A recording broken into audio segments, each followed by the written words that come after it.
اعوذ باللہ من الشیطان الرجیم بسم اللہ الرحمن الرحیم الحمد للہ رب العالمین والعاقبۃ للمتقین وصلی اللہ وسلم علی نبینا محمد وعلی آلہ وصحبہ اجمعین اما بعد قال اللہ سبحانہ وتعالی عما یتساءلون عن النبأ العظیم۔ محترم حاضرین، آج جز عامہ کی نماز تراویح میں تلاوت کی گئی، لہٰذا خلاصہ تفسیر کے لیے یہی جز ہمارے سامنے ہے۔ آپ مختصر طور پر سب سے پہلے یہ اصول یا یہ ضابطہ جان لیجئے کہ جو مکی صورتیں ہیں وہ عام طور پہ اللہ رب العالمین کی وحدانیت، رسول اللہ صلی اللہ علیہ وسلم کی رسالت، بعث و نشور کے اثبات اور ایسے ہی قیامت کے دن کے وقوع اور اس دن لوگوں کے حساب و کتاب لیے جانے، جنتیوں کے جنت میں ڈالے جانے اور جہنمیوں کے جہنم میں ڈالے جانے کے تذکرے پر اللہ رب العالمین نے نازل فرمائی ہے۔ لہٰذا مکی صورتوں کے اندر عام طور پہ یہ 4-5 مواضیع موجود ہوتے ہیں، ٹھیک ہے، 4-5 موضوعات پہ اکثر بحث کی جاتی ہے، اور اکثر آج جو صورتیں ہمارے سامنے سے جائے گی ان صورتوں کے اندر اللہ رب العالمین نے جنت کا تذکرہ کیا، جہنم کا تذکرہ کیا، اللہ رب العالمین نے قیامت کے دن کا تذکرہ کیا، اللہ کی وحدانیت کا تذکرہ کیا، رسول اللہ صلی اللہ علیہ وسلم کی رسالت کا تذکرہ کیا، انہی امور کا تذکرہ ہے۔ لہٰذا آپ دیکھتے جائیں، اللہ آپ کو ایک توفیق عطا فرمائے۔ بہت اختصار کے ساتھ ہم آگے بڑھ رہے ہیں۔ سورہ نبا کا محور اور مرکز دراصل قیامت اور قیامت کے دن کے ہونے والے احوال ہی ہے۔ اللہ رب العالمین آپ کے ساتھ خیر فرمائے۔ اسی لیے اللہ رب العالمین نے اس صورت میں قیامت کے دن کو نبأ عظیم سے تعبیر فرمایا ہے، اور ایسے ہی اسے یوم الفصل قرار دیا ہے۔ یوم الفصل اس وجہ سے قرار دیا کہ آج دنیا کے اندر کافر اور مشرک اور مسلمان ایک جگہ رہ رہے ہیں، بہت ساری جگہوں پہ، لیکن قیامت کے دن ان کے درمیان فصل کر دی جائے گی، جدائی ڈال دی جائے گی، اہل جنت کو جنت پہ ڈال دیا جائے گا۔ چنانچہ کہا گیا ان للمتقین مفازا حدائق و اعنابا، متقیوں کو جنت میں ڈال دیا جائے گا، اور کافروں کے بارے میں کہا گیا ان جہنم کانت مرصادا للطاغین مآبا، انہیں جہنم رسید کر دیا جائے گا۔ اس کے بعد میں ہمارے سامنے سورہ نازعات ہے۔ سورہ نازعات کا بھی محور و مرکز دراصل قیامت کا وقوع اور اس کے احوال کا بیان ہی ہے، لیکن ساتھ ہی اللہ رب العالمین نے اس صورت کے اندر ہمیں قیامت کے دن کامیابی کا ایک بہت بڑا ذریعہ یہ بتایا کہ بندہ اپنے نفس کی شہوات سے اپنے آپ کو بچائے اور اللہ رب العالمین کے سامنے کھڑے ہو کر حساب و کتاب دینے کا ہمیشہ خیال رکھے، تو انشاءاللہ العزیز قیامت کے دن وہ کامیاب ہو جائے گا۔ اگلی سورت سورہ عبس ہے۔ سورہ عبس کے اندر بھی اللہ رب العالمین نے قیامت ہی سے متعلق اکثر باتیں ذکر فرمائی ہیں۔ صرف ایک ضمنی موضوع جو ذکر کیا گیا وہ یہ کہ جو غریب، فقیر، مسکین لوگ ہیں یا جو کمزور اور نادار لوگ ہیں وہی دراصل اللہ کے دین کے خدمت گزار ہوتے ہیں، لہٰذا ایسے کوئی بھی فرد آپ کے پاس میں اللہ کا دین سیکھنے سکھانے کے لیے آئے تو آپ ان کا تعاون کیجئے، جیسا کہ اللہ کے نبی صلی اللہ علیہ وسلم کو اللہ رب العالمین نے عبس وتولی ان جاءہ الاعمی میں اس بات کی تعلیم دی۔ اس کے بعد میں ہمارے سامنے سورہ تکویر ہے۔ سورہ تکویر کو حضرت عبداللہ ابن عمر رضی اللہ تعالیٰ عنہ کہا کرتے تھے کہ اللہ کے نبی صلی اللہ علیہ وسلم کو میں نے یہ فرماتے ہوئے سنا ہے کہ جو شخص یہ جاننا چاہتا ہے کہ قیامت کیسے قائم ہوگی تو اس کو سورہ تکویر پڑھنا چاہیے، سورہ انفطار پڑھنا چاہیے اور سورہ انشقاق پڑھنا چاہیے۔ تو آپ دیکھیں سورہ تکویر کے اندر اللہ رب العالمین نے قیامت کے وقوع کا پورا منظر ذکر کیا ہے۔ اس کے بعد میں سورہ انفطار ہے۔ سورہ انفطار کے اندر بھی اللہ رب العالمین نے قیامت کے وقوع کا منظر ذکر کیا ہے۔ ویل للمطففین ہمارے سامنے ہے سورہ مطففین۔ سورہ مطففین کے اندر اللہ رب العالمین نے ان لوگوں کا ذکر کیا ہے جن کو دنیا میں اللہ نے مال دیا ہے، اللہ رب العالمین نے جاہ و سلطنت عطا فرمائی ہے، لیکن ان کا یہ مال ان کے لیے آزمائش کا سبب بن گیا، چنانچہ وہ اس کے ذریعے لوگوں کا مال ہڑپتے ہیں اور لوگوں کے ساتھ میں بخس کا سلوک کرتے ہیں اور لوگوں کو حقیر سمجھتے ہیں۔ اللہ رب العالمین معاف فرمائے، اور ان کے جو فرائض ہیں وہ فرائض اچھے سے ادا نہیں کرتے ہیں، البتہ اپنے حقوق کو پورا لے لیتے ہیں۔ ایسے لوگوں کو اللہ رب العالمین نے فجار قرار دیا ہے۔ اللہ کے نبی صلی اللہ علیہ وسلم نے کہا بھی ہے کہ ان التجار هم الفجار، تجار ہی فجار ہیں، اور اللہ کے نبی صلی اللہ علیہ وسلم نے آگے یہ بھی کہا ہے الا من اتقى الله وبر وصدق۔ تو اللہ کے نبی صلی اللہ علیہ وسلم نے ان تاجروں کو جو صدق کا خیال رکھتے ہیں، امانت داری کا خیال رکھتے ہیں، جھوٹ سے بچتے ہیں، ان تاجروں کو اللہ کے نبی صلی اللہ علیہ وسلم نے ابرار قرار دیا ہے، اور وہ تاجرین جو اپنی تجارت کے اندر جھوٹ بولتے ہیں ان کو اللہ کے نبی صلی اللہ علیہ وسلم نے فجار قرار دیا ہے۔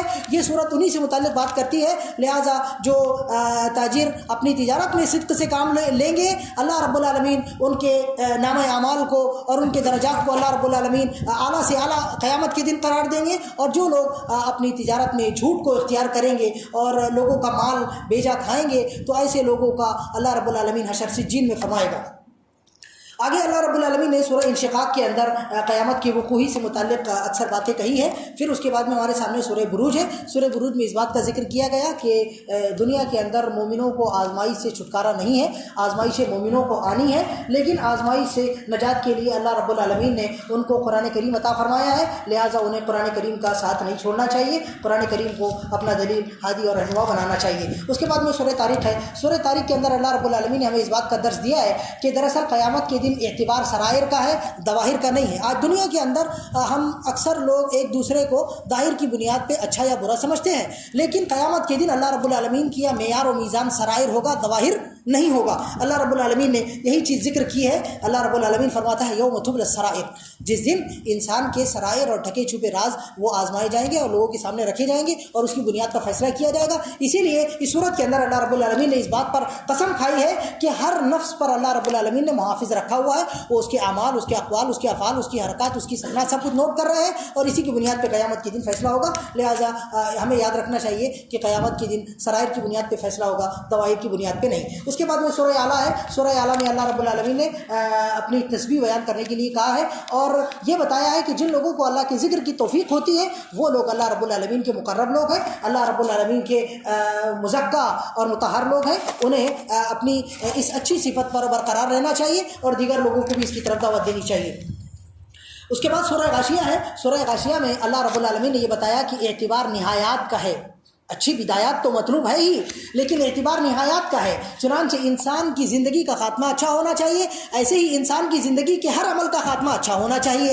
اس صورت کے اندر اللہ رب العالمین نے یہ ذکر کیا کہ اہل بدع، خاص طور پہ اہل بدع کا ذکر کیا اور فرمایا کہ دنیا کے اندر اچھے یعنی ان کے حساب سے ان کو لگتا ہوگا کہ وہ اچھا کر رہے ہیں اور وہ اس حساب سے عمل کرتے ہوئے، حالانکہ وہ اعمال اللہ اس کے رسول کے طریقے کے خلاف ہوں گے، کرتے کرتے قیامت کے دن اس حال میں آئیں گے کہ وہ تھک چکے ہوں گے، لیکن انہیں اور ان کے اعمال کو اٹھا کر کے جہنم رسید کر دیا جائے گا. لہٰذا یہ بتایا گیا کہ یعنی بندے کو حسن خاتمہ اور عمل کے اچھے ہونے کا اعتبار کرنا چاہیے اور اللہ رب العالمین کی کائنات میں غور و فکر کر کے اللہ تک پہنچنے کی کوشش کرنی چاہیے. اس کے بعد میں سورہ فجر ہے. سورہ فجر میں اللہ رب العالمین نے ہمیں اس بات کا درس دیا ہے کہ دنیا کے اندر اللہ رب العالمین نے مال رکھا ہے، لہٰذا یہ مال دراصل اللہ رب العالمین کی کسی انسان کو تکریم پر دلالت نہیں کرتا اور ایسے ہی کسی انسان کی اہانت پر بھی دلالت نہیں کرتا. اللہ کا دیا ہوا مال لوگوں میں کسی کو اللہ نے غنی بنایا، کسی کو فقیر بنایا، تو یہ اللہ رب العالمین نے اس کے ذریعے ان کو ایسا نہیں ہے کہ اللہ رب العالمین ان سے محبت کرتا ہے لہٰذا زیادہ مال دیا ہے، اللہ کسی سے بغض رکھتا ہے نعوذ باللہ تو اللہ رب العالمین نے اس کو کم مال دیا ہے، ایسا نہیں ہے، بلکہ یہ اللہ رب العالمین کی طرف سے آزمائش ہے تاکہ اللہ رب العالمین دیکھے کہ کیا غنی اللہ کا شکر ادا کرتا ہے یا نہیں اور کیا فقیر صبر کرتا ہے یا نہیں کرتا، اور کیا غنی کا یہ مال اس کو زمین میں فساد پر ابھارتا ہے یا یہ کہ زمین میں اصلاح پر ابھارتا ہے. اس کے بعد میں ہمارے سامنے سورہ شمس ہے. سورہ شمس کے اندر اس بات کو بتایا گیا کہ زندگی آزمائشوں سے، آلائشوں سے، پریشانیوں سے، دقتوں سے بھری ہوئی ہے اور اللہ رب العالمین نے ہمیں اس بات کی تعلیم دی ہے کہ ہمیں آپس میں مل کر کے ان آزمائشوں کو، ان دقتوں کو، پریشانیوں کو آسانیوں سے بدلنا چاہیے. چنانچہ اللہ رب العالمین نے کہا کہ لقد خلقنا الانسان فی کبد، ہم نے انسان کو آزمائشوں میں، دقتوں میں، شدتوں میں پیدا کیا اور اس کے بعد میں راستہ بھی بتایا کہ ان شدتوں کو کیسے آسان کرنا ہے. ایسے آسان کرنا ہے کہ وما ادراک ما العقبہ فک رقبہ او اطعام فی یوم ذی مسغبہ یتیما ذا مقربہ او مسکینا ذا متربہ ثم كان من الذین آمنوا وتواصوا بالصبر وتواصوا بالمرحمہ اولئک اصحاب المیمنہ. آپس میں ایک دوسرے کا خیال رکھنا ہے، کھانے میں، پینے میں، ضروریات میں، حاجات میں، فقیر کا، مسکین کا، محتاج کا، سب لوگوں کا آپس میں مل کر خیال رکھنا ہے اور زندگی کی جو شدتیں ہیں اس کو آپس میں مل کر آسان بنانا ہے. اس کے بعد میں ہمارے سامنے سورہ شمس ہے. سورہ شمس میں اللہ رب العالمین نے یہ ذکر کیا ہے کہ تمہاری زندگی کے اندر تم جس مقام پر کھڑے ہوئے ہو یہ دراصل تمہاری اپنی کوششوں اور کامیابیوں کا نتیجہ ہے. اگر آپ زندگی میں ناکام ہیں تو یہ آپ کی اپنی کوشش کا نتیجہ ہے، آپ زندگی میں کامیاب ہیں تو یہ آپ کی اپنی کوششوں کا نتیجہ ہے، کیونکہ اللہ رب العالمین نے خیر و بھلائی کے راستے آپ کو دکھا دیے ہیں. وَنَفْسٍ وَمَا سَوَّاهَا فَأَلْهَمَهَا فُجُورَهَا وَتَقْوَاهَا قَدْ أَفْلَحَ مَنْ زَكَّاهَا وَقَدْ خَابَ مَنْ دَسَّاهَا. اللہ رب العالمین نے آپ کو خیر بھی سکھا دیا ہے، شر بھی اللہ رب العالمین نے آپ کو بتا دیا ہے. اب آپ جس مقام پر پہنچے ہیں یا جس مقام پر آپ جا کر پہنچیں گے، جنت میں چاہے پڑاؤ ڈالیں یا جہنم میں جا کر کے آپ رسید ہو جائیں، اللہ معاف فرمائے تو وہ دراصل آپ کے کیے ہوئے اور آپ کے کمائے ہوئے کا نتیجہ ہوگا۔ اس کے بعد میں ہمارے سامنے سورہ لیل ہے۔ سورہ لیل میں اللہ رب العالمین نے یہ چیز ذکر کیا کہ قیامت کے دن انسان دراصل اپنے اعمال کی بنیاد پر آگے بڑھے گا، نہ اپنے حسن کی بنیاد پہ، نہ اپنے قبیلے کی بنیاد پہ، نہ کنبے کی بنیاد پہ، نہ اپنے مال کی بنیاد پہ، نہ اور کسی جاہلی بنیادوں پہ۔ اللہ رب العالمین کی یہاں من بطا بھی عملہ لم یسرع بھی نسبہ، کسی کا عمل اگر اس کو پیچھے چھوڑ دے گا تو اس کا مال، اس کا حسب، اس کا نسب، اس کی اور کوئی چیز اس کو آگے نہیں بڑھائے گی۔ لہٰذا اپنی زندگی میں اپنی نظریں اپنے اعمال پہ ہونی چاہیے۔ اس کے بعد میں سورہ ضحیٰ ہے۔ سورہ ضحیٰ میں اللہ رب العالمین نے رسول اللہ صلی اللہ علیہ وسلم کو جو نعمتیں دی اس کا ذکر کیا۔ سورہ شرح ہے، اس کے بعد میں سورہ شرح میں بھی اللہ رب العالمین نے رسول اللہ صلی اللہ علیہ وسلم کا شرح صدر فرمایا، آپ کا ذکر بلند فرمایا۔ اللہ رب العالمین نے آپ کی نبوت کو سارے زمانوں کے لیے، سارے لوگوں کے لیے رکھا۔ اللہ رب العالمین نے زمین و آسمان میں آپ کی جو بڑائیاں رکھی اس کو اللہ رب العالمین نے بتایا، آپ کی نعمت کو، آپ پر جو اللہ نے نعمتیں کی اس کا ذکر کیا۔ سورہ 3 ہے۔ سورہ 3 کے اندر اللہ رب العالمین نے ہم تمام انسانوں پر جو نعمتیں کی ان نعمتوں کا ذکر کیا اور کہا کہ انسانوں تم غور کرو کیسے اللہ نے تمہارے ہاتھوں کو اچھا بنایا، تمہارے پیروں کو اچھا بنایا، تمہاری خلقت کو اچھا بنایا۔ اللہ چاہتا تو تم کو پتھر بھی بنا سکتا تھا، اللہ چاہتا تو تم کو سور بھی بنا سکتا تھا، لیکن اللہ نے تم کو انسان بنایا تو تمہیں اپنے اس انسان بنائے جانے پر، اپنے اعضاء و جوارح کے اچھے بنائے جانے پر اللہ رب العالمین کا شکر گزار ہونا چاہیے۔ کیا تم نے یہ شکریہ ادا کیا؟ ہمیں اس پر غور کرنا چاہیے۔ اس کے بعد میں سورہ علق ہے۔ سورہ علق میں اللہ یعنی اقرأ باسم ربک الذی خلق، اس صورت میں اللہ رب العالمین نے ہم کو یہ درس دیا ہے کہ تعلیم انسانی زندگی کے اندر کامیابی کا بہت بڑا ذریعہ ہے۔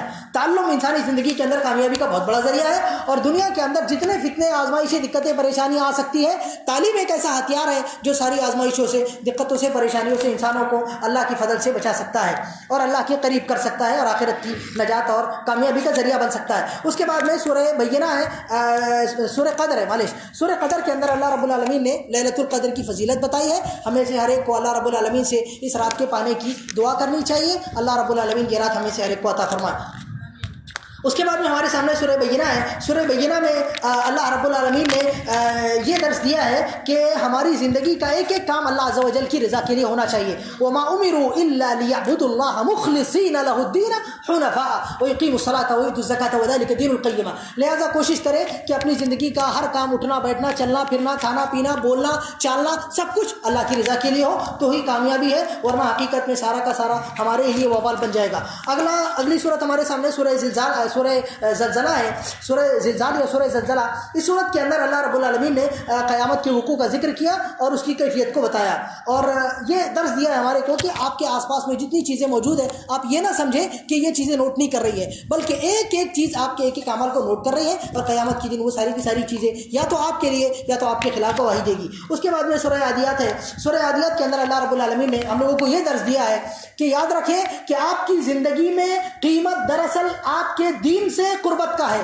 جتنی قربت آپ کی اللہ کے دین سے بڑھتی جائے گی آپ کی قیمت اتنی بڑھتی جائے گی، جتنی دوری آپ کی اللہ کے دین سے بڑھتی جائے گی اتنی آپ کی قیمت گھٹتی جائے گی۔ اللہ رب العالمین نے گھوڑے کی مثال دی، گھوڑے کا تعلق جہاد سے جڑا ہوا ہے۔ اللہ رب العالمین نے رہتی دنیا تک، قیامت تک اللہ رب العالمین نے اپنے قرآن میں گھوڑے کا ذکر باقی رکھ دیا، اور گھوڑے کی پیشانی سے اللہ رب العالمین نے برکت کو قیامت تک کے لیے باقی رکھ دیا، کیونکہ یہ مجاہدین کو اٹھاتے ہیں اللہ کے راستے میں، اللہ کے کلمے کو بلند کرنے کے لیے آگے بڑھ کے اپنی جانوں کو، اپنی گردنوں کو وہ بھی کٹا دیتے ہیں۔ تو میرے بھائیوں، کسی بھی چیز کی قیمت آپ نے دیکھے، پتھر اگر کعبہ سے جڑ گیا تو کتنا عظیم ہو گیا، ایسے جو چیز اللہ کے دین سے جڑتی جائے گی اتنا زیادہ اس کی قیمت بڑھتی جائے گی، جو جتنا زیادہ دور ہوتی جائے گی اس کی قیمت اتنی گھٹتی جائے گی۔ اب آپ اپنے آپ کو چیک کریں کہ آپ کتنے زیادہ اللہ کے دین سے قریب ہیں اور کتنے زیادہ اللہ رب العالمین کے دین سے دور ہیں۔ اس کے بعد میں ہمارے سامنے سورہ قارعہ ہے۔ سورہ قارعہ کے اندر اللہ رب العالمین نے قیامت کی کیفیت کو ذکر کیا ہے، اور ساتھ ہی یہ بھی بتایا کہ اس دن میزان قائم کیے جائیں گے۔ ایک میزان بلکہ موازین ہوں گے، بہت سارے موازین ہوں گے، ان میں سے کبھی انسان کو تولا جائے گا، کبھی انسان کے اعمال کو تولا جائے گا، کبھی انسان کے رجسٹر کو تولا جائے گا جس میں انسان کے نامہ اعمال ہوتے ہیں۔ لہٰذا ہمیں اپنے میزان کو اچھائیوں سے بھرنے کی کوشش کرنی چاہیے، برائیوں سے اپنے میزان کو بھرنا نہیں چاہیے۔ اس کے بعد میں ہمارے سامنے سورہ تکاثر ہے۔ سورہ تکاثر کے اندر ہم کو یہ بتایا گیا ہے کہ یاد رکھیں زیادہ دنیا کی طلب آپ کے لیے تباہی کا ذریعہ بن سکتی ہے۔ زیادہ دنیا کی طلب دراصل ایسے ہی ہے جیسے سمندر کا زیادہ پانی پینے والا، جتنا زیادہ پانی پیتا جائے گا اتنی زیادہ اس کی پیاس بڑھتی جائے گی، اس کی پیاس گھٹے گی نہیں بلکہ وہ پیاس اس کو تباہی اور بربادی میں لے کے چلی جائے گی۔ ایسا ہی حال دنیا کا بھی ہے۔ لہٰذا زیادہ دنیا کی طلبی سے بچنا چاہیے، بقدر حاجت اس کو طلب کرنا چاہیے، زیادہ ٹینشن لینا نہیں چاہیے۔ اللہ نے دنیا لکھ کے رکھی ہے۔ اس کے بعد میں سورہ عصر ہے، سورہ عصر میں اللہ رب العالمین نے وقت کی قسم کھائی ہے، لہٰذا مسلمانوں کے نزدیک سب سے زیادہ وقت کی قیمت ہونی چاہیے۔ دنیا کے اندر جتنے کامیاب لوگ ہیں آپ ان کو دیکھیں، وہ اپنے وقت کے سب سے زیادہ قدرداں ہوں گے۔ تو آپ اپنی زندگی میں غور کیجئے، آپ اپنی زندگی کا کتنا قدر کر رہے ہیں، جوانی کی کتنی قدر کر رہے ہیں، آپ جو اوقات اللہ رب العالمین نے آپ کو دیے ہیں آپ ان کو کیسے گزار رہے ہیں، کیونکہ یہ اوعیہ ہے، یہ برتن ہے جس کے اندر آپ بھر رہے ہیں، اس کا ایک ایک سیکنڈ، ایک ایک منٹ، ایک ایک لمحہ قیامت کے دن آپ سے پوچھا جائے گا۔ جوانی کے بارے میں، عمر کے بارے میں پورا کھڑے ہو کے حساب دینا رہے گا، اللہ معاف فرمائے۔ لہٰذا اپنے وقت کی قدر کریں۔ اس کے بعد میں ہمارے سامنے سورہ ہمزہ ہے۔ سورہ ہمزہ کے اندر اللہ رب العالمین نے بتایا کہ اللہ سے تعلقات تو آپ کو درست رکھنے ہی ہیں، لیکن اللہ کے بندوں سے بھی تعلقات درست رکھنے ہیں۔ لہٰذا کسی کی غیبت کرنا، چغلی کرنا، کسی کو نیچا دکھانا، کسی کو حقیر سمجھنا، اور یعنی اپنے قول سے یا اپنے فعل سے کسی فرد کو یا کسی جماعت کو، یہ جو متکبرین لوگ ہیں ان کا کام ہے۔ اور شیطان کے جو بڑے 3 حربے ہیں، یا پوری دنیا کے اندر جتنی قوموں کو اللہ رب العالمین نے ہلاک کیا، ان کے جو ہلاکت کے 3 بڑے اسباب تھے، ان میں سے ایک تکبر تھا، دوسرا عناد تھا۔ تو یہ تکبر کے اسباب اور ذرائع ہیں، یا یہ تکبر کی پہچان ہے، اثرات ہیں، لہٰذا ان سے اجتناب کرنا چاہیے۔ یعنی کسی کو حقیر سمجھنا، کسی کی غیبت کرنا، چغلی کرنا، ان سارے امور سے انسان کو اجتناب کرنا چاہیے، کیونکہ اس سے انسانوں سے تعلقات خراب ہو جائیں گے، اور انسانوں سے تعلقات خراب ہونا دراصل اللہ رب العالمین سے تعلقات کے خراب ہونے کی نظیر ہے۔ آگے ہمارے سامنے سورہ فیل ہے۔ سورہ فیل میں اللہ رب العالمین نے یہ بات بتائی ہے کہ ہمیشہ سے لوگوں کی یہ تمنا رہی ہے کہ اللہ کے دین کو مٹا دے اور اللہ کے دین کے معالم کو مٹا دے، لیکن کبھی بھی وہ لوگ اس میں کامیاب نہیں ہوئے۔ جیسے کہ ابراہ نے کوشش کی کعبہ کو اٹھانے کی، جیسے وہ کامیاب نہیں ہوا، ایسے دنیا کے اندر کتنے جوابرہ، طواغیت، کتنے فرعون پیدا ہو جائے۔ ابھی وہ اسرائیل بھی حرکتیں کر رہا ہے، لیکن کوئی بھی کامیاب ہونے والا نہیں ہے، اللہ کا دین ہی غالب آنے والا ہے۔ اس کے بعد میں ہمارے سامنے میرے بھائیوں سورہ قریش ہے۔ سورہ قریش کے اندر اللہ رب العالمین نے قریش کو ہی نہیں بلکہ تمام لوگوں کو، آپ اپنے گھر کے اندر کھا رہے پی رہے کہ نہیں کھا رہے پی رہے، اپنے وقت پہ کمانے جا رہے کہ نہیں جا رہے، اپنے وقت پہ نماز کے لیے آ رہے کہ نہیں آ رہے، سو کے آرام سے اٹھ رہے کہ نہیں اٹھ رہے۔ میرے بھائیوں، یہ کھانا پینا، چین، امن، سکون، گھر کے اندر آپ کا اپنے وقت پہ جانا آنا، یہ اللہ رب العالمین کی بہت بڑی نعمتیں ہیں۔ بہت سارے لوگوں سے آج یہ نعمتیں چھنی ہوئی ہیں، ان نعمتوں کا شکر گزار ہوئیے اور اللہ رب العالمین کی عبادت کیجیے، جیسا کہ اللہ رب العالمین نے قریش کو اسی بات کا حکم دیا۔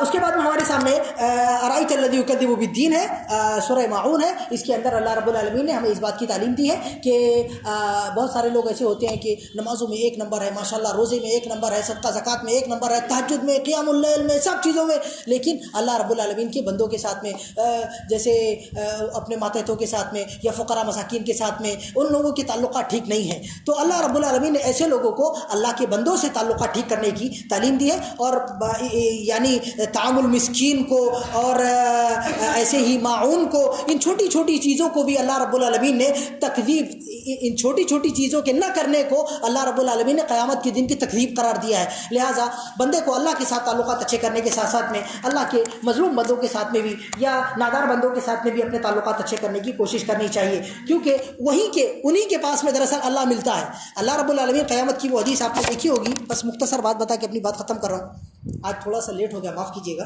تو اللہ نے قیامت کے دن اللہ پوچھے گا، وہ فلاں بندہ میرا بیمار تھا، اس کے پاس میں گیا تھا کہ نہیں گیا تھا؟ اگر وہاں جاتا تو مجھ کو پاتا۔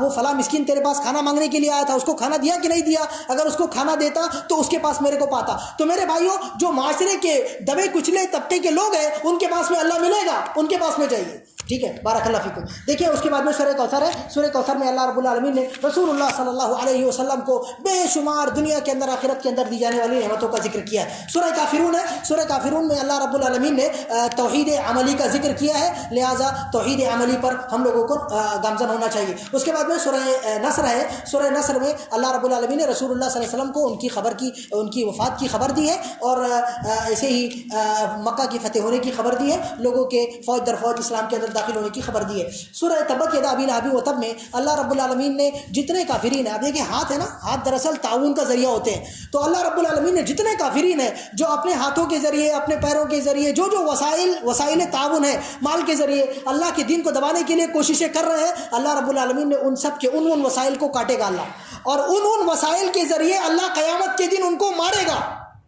اب آپ دیکھیں یہاں پہ ابو لہب کی جو بیوی تھی وہ جس رسی سے کانٹے لا کر باندھ کر رسول اللہ صلی اللہ علیہ وسلم کے راستے میں پھیلاتی تھی، اللہ رب العالمین اسی رسی سے قیامت کے دن اس کو جہنم میں گھسیٹوائے گا۔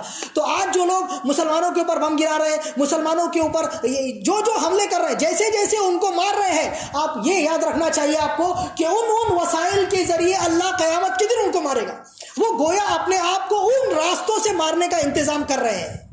اسی لیے میرے بھائیوں بعض سلف نے یہ بات کہی، انہوں نے حجاج ابن یوسف نے ایک تابعی کو بلایا اور ان کو بولا کہ آپ اپنے لیے مرنے کا راستہ چن لیجئے۔ تو اس نے بولا کہ انہوں نے جواب دیا، کہا کہ مجھے مارنے کے لیے نہیں، آپ یہ چنیے کہ آپ کو کس راستے سے مرنا ہے، یعنی جس راستوں سے آپ مجھے ماریں گے اسی راستے سے آپ کو بھی مرنا پڑے گا۔ لہذا کافروں کو اس بات سے ڈرنا چاہیے اور اللہ رب العالمین کے بندوں کو پریشان نہیں کرنا چاہیے۔ اس کے بعد میں سورہ احد ہے، سورہ اخلاص ہے۔ اس صورت میں اللہ رب العالمین کی توحید اور وحدانیت کو بیان کیا گیا ہے، لہٰذا ہمیں اللہ رب العالمین کی وحدانیت کو لے کے کھڑے ہونا چاہیے۔ اس کے بعد میں سورہ فلق ہے۔ سورہ فلق میں اللہ رب العالمین نے جتنی ظاہری چیزوں کی شرور و فتن ہے ان سے پناہ طلب کرنے کی تعلیم دی ہے۔ سورہ ناس ہے۔ سورہ ناس میں اللہ رب العالمین نے تمام باطنی چیزوں کی شر سے پناہ طلب کرنے کی تعلیم دی ہے۔